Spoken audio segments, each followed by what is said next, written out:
জানুয়ারিতে করাটাই ভালো, কারণ ইজে করার মাধ্যমে আপনি ইমসের থেকে অনেক রকম সুবিধা, আসিনি উনিকো, কার্তা কুইজ, তো তারপরে মিলানো রেজিস্ট্রেশনে বাচ্চাদের যে মেন্সার যে ব্যাপারটা, দোতা স্কোয়ালা, কমুনির যে।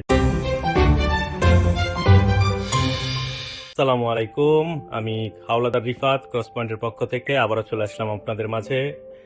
আজকে কথা বলবো ইজে নিয়ে। 2024 শেষ হয়ে যাচ্ছে, আপনাদের ইজেটা 2024-এর যে ইজেটা 31শে ডিসেম্বর শেষ হয়ে যাচ্ছে।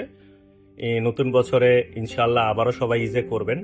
এটাই জানুয়ারিতে করাটাই ভালো, কারণ ইজে করার মাধ্যমে আপনি ইমসের থেকে অনেক রকম সুবিধা, আসিনি উনিকো, কার্তা কুইজ, তো তারপরে মিলানো রেজিস্ট্রেশনে বাচ্চাদের যে মেন্সার যে ব্যাপারটা, দোতা স্কোয়ালা, কমুনির যে দিরিত্ব যেটা আছে, কার্তা দেদি কাতাতে, তারপরে বান্দে কাজা, বিভিন্ন টাইপের বোনাস এই ইজের উপরে নির্ভর করে আপনাদের ফ্যাসিলিটি সরকার দিবে। তো ইজেটা আপনি অবশ্যই জানুয়ারিতে করবেন, আর ইজে করার জন্য অবশ্যই ক্রস পয়েন্টে চলে আসবেন।